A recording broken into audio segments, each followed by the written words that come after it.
It's midday. Midday. There we go. I love where you're sitting. I absolutely love that window you've got. It's not Beautiful. bad. It gives a nice bit of light and a bit of bit of the front garden, so a bit of an urban feel. Oh, nice. I'm very jealous. I miss the UK a lot. Do you? All right, and you're Helsinki, is that right at the moment, or? Yeah, Helsinki. Ah, okay. And you were here in the UK, was it almost 15 years or something? You were studying and working with, I think, BBC, ITV, so doing a lot of stuff over here. So, Yeah, and my daughter was born in the UK also. She's now ah, 13. oh Yeah. wow, okay. It's And it's my second home still for me, the UK. I have a lot of friends and colleagues there that I keep in touch with, and yeah, it was a really special moment for me to have to film at Glasgow.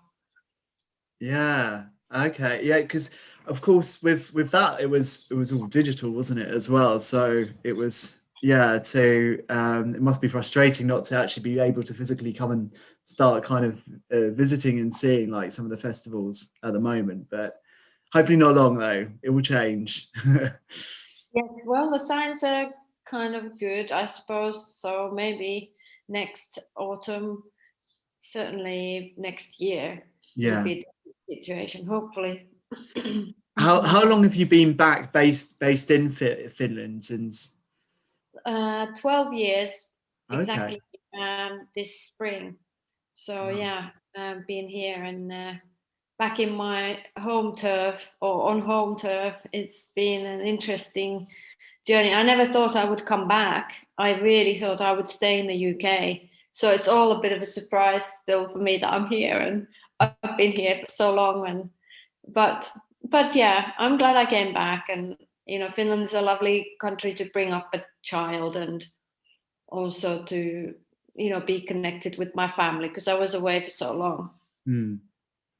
I've seen that Helsinki was voted in the top 10 as one of the most friendliest cities recently, I think by Wanderlust or something, which is pretty cool. So, Yes, you should visit if you haven't visited. And when the world is open again, it is a lovely place. And even though it's a capital city, it's a very quiet one. I mean, I always laugh when people complain about traffic that they haven't seen traffic because there isn't any. And I've been in London and in the that's UK, traffic. I'm stuck on the M1 and the M25, and my perspective on traffic is a little bit different, but it's um, it's a beautiful country. Hmm. Do you like Yeah. to escape out into the countryside or like go up north at all whilst you're out there? Yeah, I do. I'm from the East. One of your questions was about that, so I can tell Mhm. you more about that. But yeah, I'm from the middle of nowhere, basically.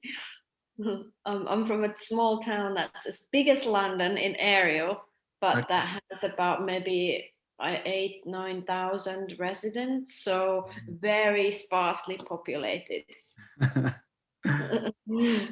And what brought you to Portugal for this movie, for this documentary? Because I'm always interested because so I've been watching a lot of the interviews and obviously seen the film itself, and I wonder what then from Finland to Portugal, what led you on the beginning of this journey almost, where it all kind of started to kind of start there with that.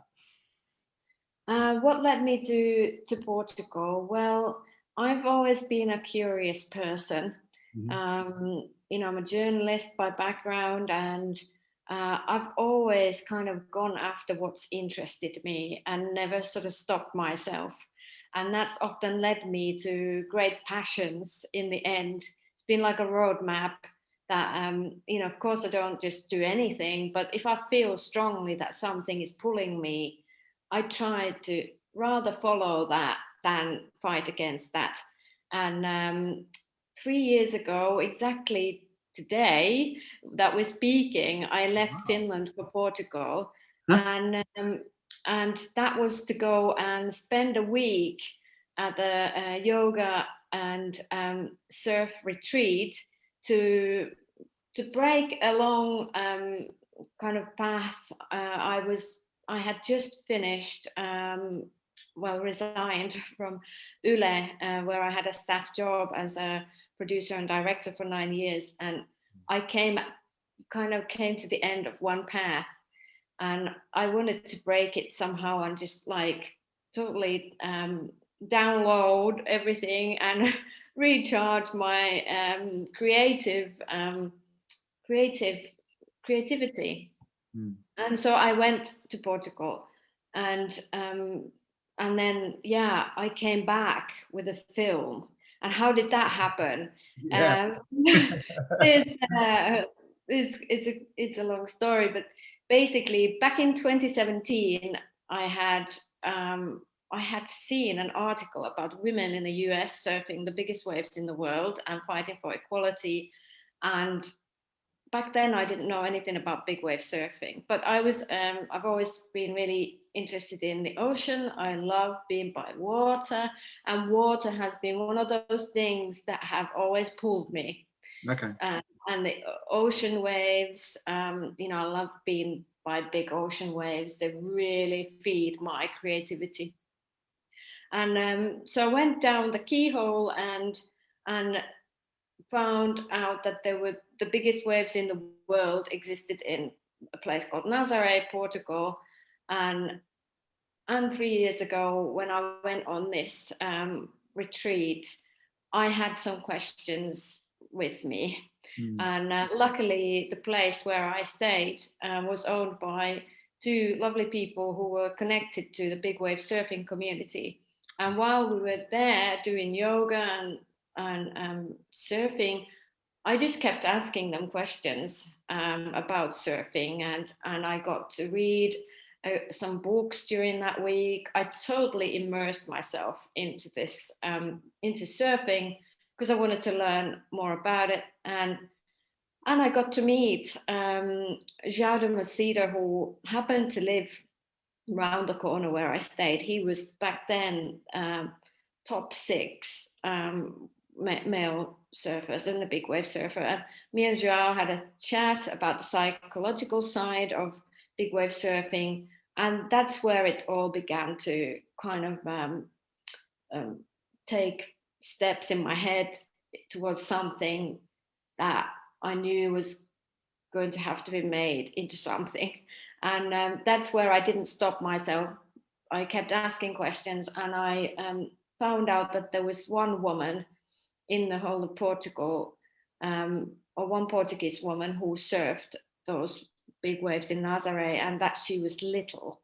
And because I've been, drawn to topics that are about strength and strong women, I was instantly attracted and found out, about Joanna and got her email and got in touch. And here we are. And it was, if you think, what was the fate involved, or, how did that all happen? I put it down to curiosity. It Yeah. was pure curiosity. And I always say that to everyone, that, keep your curiosity, because we all have it. Yeah. It's something that we can't ever run out of. It's there for everybody. It's a constant resource that you can use to your advantage. And yeah, it's led me to making Big versus Small.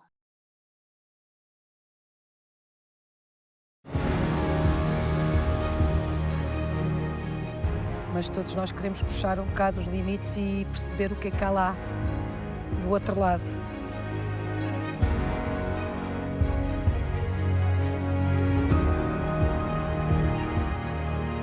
Eu acho que o surf salvou muito do lado dark da noite. Mas quando vou para dentro de água, eu estou cheia de medo, eu às vezes tremo.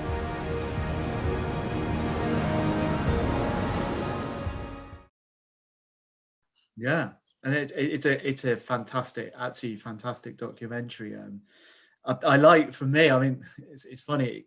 it kind of combines two films that I love, which is Point Break and The Big Blue, Luc Besson's movie, which is an incredible film, and probably people don't know well enough actually, but the whole kind of free diving, which is it's fascinating, terrifying, and I loved how they almost kind of paired in these true stories with Johanna and Johanna. I mean, also with the two names as well, which was quite something there. But it was interesting also with the location, because there was a Netflix documentary that came out, I think last year, called Magnetic, and that I'd never heard of this place in Portugal with the big waves, and I kind of think I saw it just on a trailer, and I was like, whoa, what's this? And so it was really interesting to revisit that location and open up a whole new story in this kind of area and place. Yeah, it was just absolutely fascinating. Now, I was thinking, like, when I was watching it, and I'd heard and kind of read and seen like some of the discussions that you had, like filming this must have been, I mean, you not only got the big wave kind of side of it, but also going down in that ice. I still haven't done that yet. As many times as I visit Scandinavia, I have criminally not climbed into the cold pot yet, but I need to do that. But you have it on video now that you're gonna do that. It's official. I've got to be done. But yeah, you kind of, you know, you went for a relaxing kind of break almost to reset, and came back making almost quite a challenging documentary from all angles. Yeah.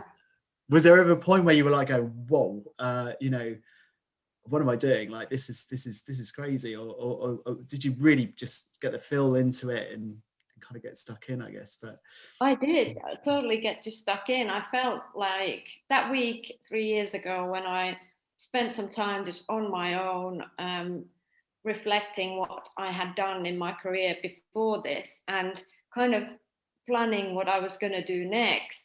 I, I guess I consciously just like connected myself to some mains that totally like lit me up.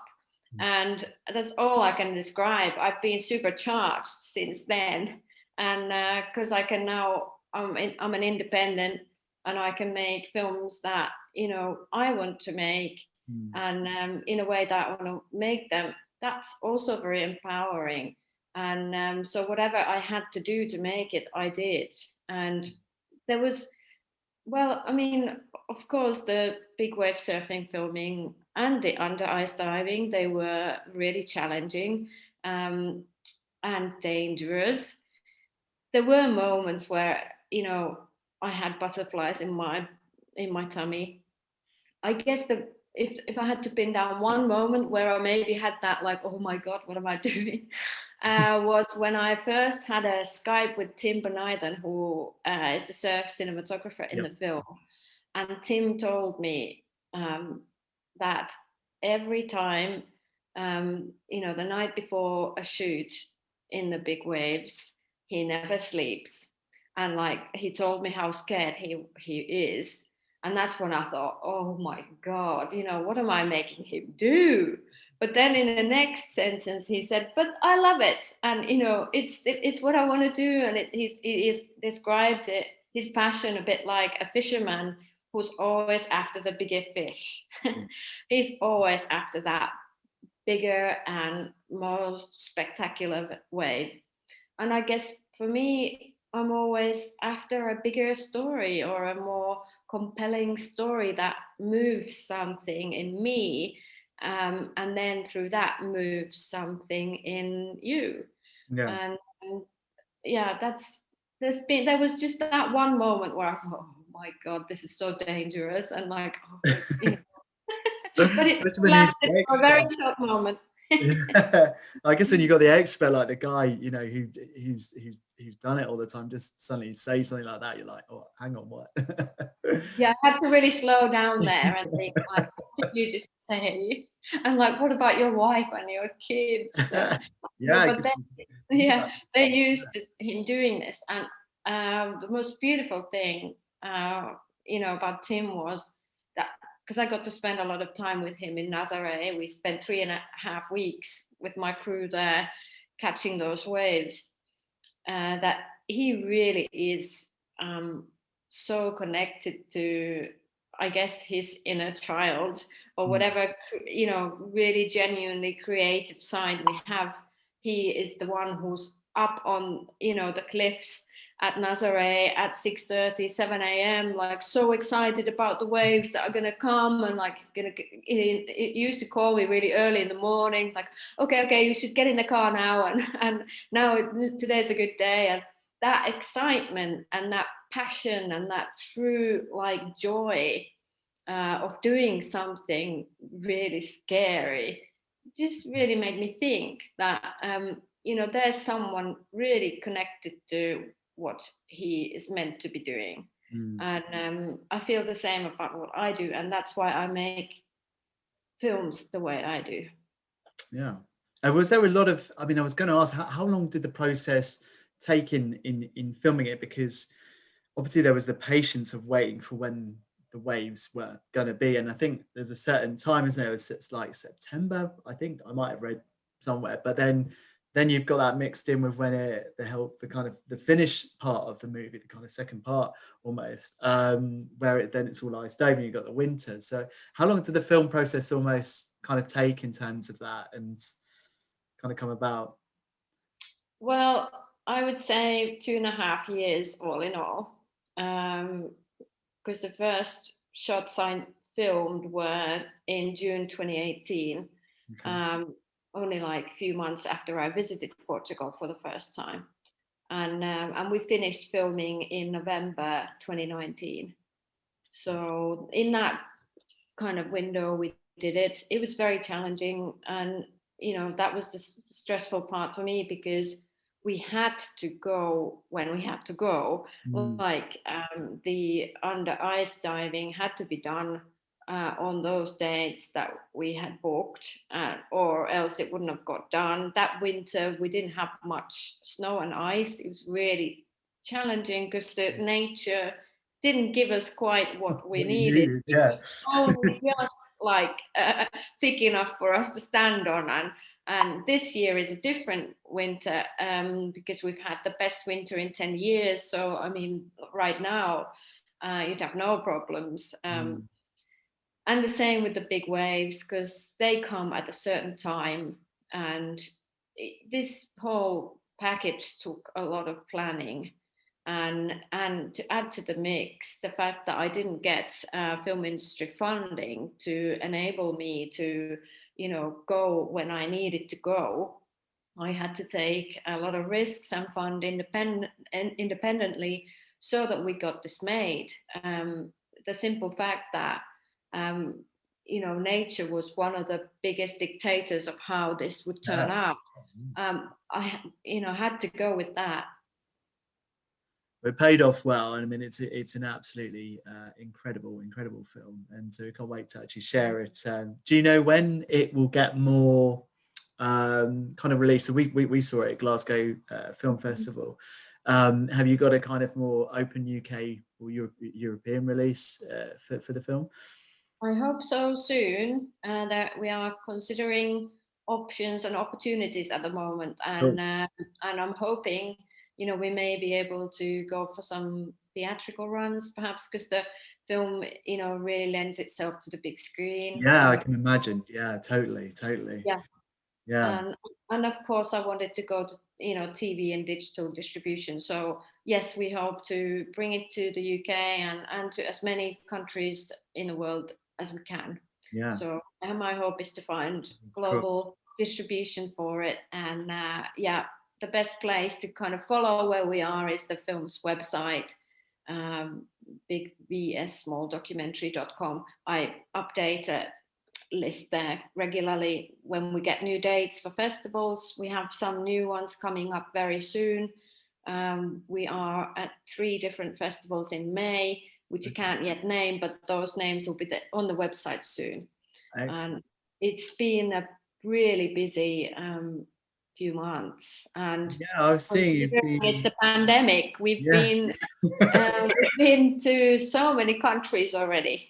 Yeah, so the official selection Reykjavik Feminist Film Festival. There's Thailand as well. Black Bear or something. So yeah, there's a lot going around, and I guess in a way, this pandemic has obviously all its negatives, but in a positive side, in terms of being able to do this, you almost, I mean, I have to say that probably I may not have even seen or kind of discovered the movie if it wasn't for Glasgow Film Festival. I was looking at all the Nordic directors and things, and your name came up and I said, right, what's this? And kind of dived in. And fortunately, the festival had gone digital and allowed us to watch the, you know, the films, which they're not the easiest to find generally, and certainly in the UK, you know, to get the Nordic movies over here. So it was really good to kind of discover it and learn about this whole story, which has been absolutely fascinating. And I Thank wanted you to for ask. inspiring us. I wanted to ask also about now. Hopefully, I got the pronunciation right, but Regari Films, I think, and this is your company. I'd really love to learn a bit more about this and it's kind of its mission almost that you've designed. Yeah, I set up Raggari after 20 years in TV industry, and it's small TV and film production company that focuses on producing UHD quality documentaries with a global appeal. So you know, we hope to reach as many people and countries with our films as possible. One of the sort of strongest focus of the company is on supporting bold female filmmaking. The company supports female directors and writers and producers who want to, you know, bravely go and make the films they want to make. And with my own example, you know, I, I kind of try and help others, and hopefully can take the company to the next level. We're still a startup, and a lot of my time goes into finding funding to enable us to do the things we want to do. And one of my strengths as a filmmaker and what I bring to the company is telling difficult stories in a beautiful way and with respect to the people that I work with. And I've been working on a sort of a new model that I want to bring out soon, hopefully, that will help other producers do the same. It's the same as we care about the environment. I think we have responsibility to care about people, care about who we work with and who is a contributor on our film, and hopefully make us more creative in that way. And I'm big supporter of conscious filmmaking, and it's something that really interests me. So it's a value-based company that I run. That's fantastic. Awesome. Well, I wish you better luck with that. That sounds amazing with that. Thank And you. with that as well, is there anything in the pipeline, perhaps when kind of obviously you're still pushing this movie, but is there anything just dating in your head, like for next potential kind of film or documentary? Is there something up there? There's always something there. Yeah, it's you know, something we do have to look ahead. And for the past year and a half, I've been developing an 8-part series on fairy tales, and that's still in sort of development and looking for funding, and hopefully can sort of say more about that soon. And also developing a hopefully a sister or brother documentary to BIGvsSMALL. I am developing a one-off film about a Finnish ex-professional ice hockey player. Again, a sports topic, because they really interest me. I don't know why. I mean, I love sports, but there's just something about sportsmen and women that is so inspirational. And this is another really inspirational story and a survival story. And I'm hoping to get some backing for that soon so that I can start filming. And other things, there are other things sort of coming in all the time. I've been very lucky that the film has done very well, and I get asked to read scripts now and you know, work with people, which is really lovely. And I hope to go on to making some uh, challenging films in the future also. That I do want to push myself in as a filmmaker to the next level. And Big versus Small was a big investment in my own filmmaking, that I really pushed myself and you know, my skills and my brain to the max to make this possible. And you know, I'm really glad that I did it. Awesome, fantastic. And other things, also I am a musician. As you Okay. see, well, don't have much time for that right now, but in the future, I hope to be able to make my own music for my films. Exciting. And Okay. that's something that I'm actually looking for right now. I'm looking to work with someone who would be a composer that would be willing to work with a sausage finger like myself. And I'd really like to be able to play the music on my films in the future. I love piano-based music. As you watch the film, you know there is some piano-based music there. Yeah, I always try to sort of bring that in because it's very dear to me. I played since I was a 5-year-old girl, and music's been a really important part of my life. And in many ways, it's helped me with storytelling. Also, playing an instrument and you know, making a film go quite well together. So I'm hoping that I find a way of combining these two, because that's maybe something that, you know, is still left there that I can't quite grab of how I'm going to do it. But I would love to combine my music and my filmmaking somehow. And lately I've kind of discovered that perhaps this is the way that I start working with someone, and on my next film perhaps you can hear something that I played. And yeah. when I was young, I trained as a classical pianist to quite a high level. And when I was 19, I was just before I moved to the UK. I was in a situation where my piano teacher wanted me to become a professional musician, and was, you know, offering me opportunities to go and study. But I said no, because I was too curious about so many other things. And and now, you know, I'm 44 and I still have the piano, and I still try and sit there as often as I can. And I really hope that I can kind of bring that circle together and Yeah. do something with it, because it pulls me and it also relaxes me. It really like, it's like therapy, you know, when you sit in the office all day and you know, with all the Zooms and everything that we have now. And it's so nice to, on an evening, go and sit there and take a sound bath. Yeah, sound bath. Love it. Yeah. And actually, that leads quite nicely on to my next question. What, I mean, you mentioned about piano music. So, what kind of music have you been kind of listening to recently, and like in terms of, you know, film and TV, when you're having that switch off moment? What have you been kind of enjoying and recommend at the moment? Well, I've actually been enjoying your Spotify playlist Ah, cool. of the new Nordic music. It's been a really nice, inspirational playlist of late. Thank you for that. I, Thank you. I consume a lot of music because of being a creative. I listen to a lot of different types of music depending on my mood.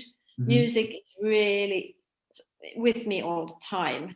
And what do I listen to? It really varies. I can listen to, if I want quiet time in my head, I, you know, listen to instrumental music. Often it's piano based. music, but it can be so many different styles. I really am not very like picky. Yeah. But who do I like to listen to? I guess over a longer period of time, there are certain people that whose music I love to listen to. Tom Odell is one. I love his style. I've been to see him once in Helsinki. Also, it was a wonderful gig, and yeah, I anything that has piano in it. Elton John is obviously someone that I've listened to over a long period of time and love his music and the connection to the UK. Yeah. If I ever miss England, I listen to Elton John, and I remember going to see Elton John playing a gig in Hull. I can't remember the year, but it was the best. I think it was the best gig I've ever seen. He played for 2 hours solid with no breaks. Wow. He just, maybe drank a glass of water, but 2 hours solid on the piano. It's some going. Yeah, definitely. But yeah, it really varies. I guess the only thing I don't really like listening to is heavy metal. But saying that, I like to lift weights, and sometimes when I'm trying to, do a personal best, I might put some heavy metal on to kind of spur me on. But yeah, it's a really varied mix. And but yeah, thank you for your playlist. It's brought me some new names that I'm now following. Yeah, it's fascinating because when I started doing this in June, I focused on the Nordic side. I was like, where am I going to find these bands? And then suddenly they just appeared from everywhere, and all types of sounds as well, because you do have the kind of the piano music. There's some great Hendrik Lindstrom, I think, on there, and then you got some heavy music with We Live in Trench of the Gothenburg Band. So yeah, it's cool. It is a really eclectic mix actually, which kind of is a bit similar to my taste. Really, I love all sorts. It can go from hip hop to classical. It doesn't really matter. I just love that kind of sound on there. So I'm glad you're enjoying that. That's awesome. Yeah, that was so nice. I've been listening to that quite a lot recently, and I've just started taking piano lessons again, because I feel that if I don't, then I don't sit there enough, and it's kind of in my motivation to keep the skills going. And I was really glad and relieved to notice that I could still do it. And yeah, I really hope to take it to some sort of meaning still in my career, and because I've kind of drifted away from it. I played in a lot of bands and big bands, and I used to play with opera singers, instrumentalists, you name it. When I was younger, I was known for my piano playing back then, and but I'm glad I've kept it there, and it's very patiently waited for me to kind of grab it. And COVID has been the thing. It's because being at home a lot, I have sat there more, and I'm grateful for COVID for this of bringing us more back into who we really are. And Yeah. for me, it's that girl at the piano. It's the very sort of true me. And what about have you been kind of watching any kind of TV series, any movies amongst when you've been busy? Is there anything stuck out for you recently? I mean, that's another thing with COVID, is we're absorbing an enormous amount of TV at times. Yes, I mean the kind of the most painful thing recently has been not being able to watch all those films at Glasgow and Dublin because of the geo blocking. Oh yeah, There were no, yeah, it's a so many good nightmare. films that I wanted to watch, and I was just like, oh, I can't watch that. And but I've made a list, and one of the films that I really want to see is Supernova, with Colin Firth and Stanley Tucci. And what I have watched recently that I really enjoyed was Unorthodox. Okay. Um, Netflix series. Netflix. Yeah. Yeah, enjoyed that. And what else have I watched? I've recently got into watching home improvement shows on TV because I'm hopefully going to be moving soon. My daughter is going to secondary school soon, and we have to move. And she's got me into watching, what is it? That's a Canadian show, Love It or List It.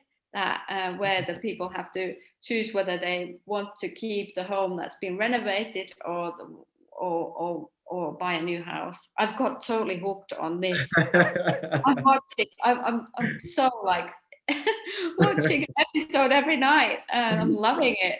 I'm getting some great ideas. I love getting a little bit hooked on something every now and again. I think you did the best you could with what you were working with. Oh, that's it? That's it. That's what you got. We could entertain very easily. This has gotten greatly improved. Yeah, absolutely. I like the idea of 2 fridges. One has beer in it and the other one has food in it. Or body parts, depending on how things go. Square footage-wise. There's really no comparison between here and there. Well, thank you so much. Thank you so much for taking the time to speaking to us. We're so excited about the movie. We can't wait for it to kind of be able to open up for more. And we'll kind of make sure we'll be watching the space to share it all with them. And really interesting following their journeys as well. You know, Johanna just took part in the free dive yesterday, or is it today? Actually, I can't remember. Was it? Yesterday she broke the women's world record. I'm not sure whether it was the official or the unofficial. I'm not so glued up on how that works, but today and tomorrow she is attempting to break the men's world record for the longest free dive under the ice. So once we finish, I'm going to go and check and see. Jump on that, let us know. Gosh, fingers crossed. It's so exciting and a little bit nervous, but you know, she knows what she's doing and she's amazing. Both the women in the film are amazing. They're just the most inspirational women and role models to, you know, anyone. Yeah, no, completely, and that shines through greatly in the movie. And I think that, you know, rules and records are meant to be broken, and you know, we're here to help each other push each other to the next level, and you know, raise the bar every now and again, and learn something new, and That's brilliant. Thank you so much. Well, we will keep in touch, and we'll go and cheer Johanna on now. Thank you for your time. It's so nice to see England through your window. Yeah, it's a bit gloomy out there, but you know, England. So, and certainly if I'm in Helsinki, we'll come visit. Yes, please do. Thanks so much for your time. Thank you. Take care, Minna. Thank you. Bye-bye.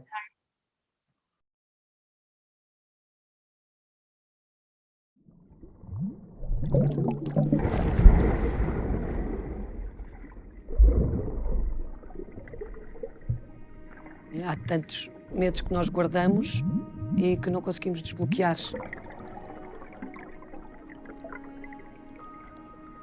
E numas situações de perigo ou em situações de bloqueio, essas imagens vêm.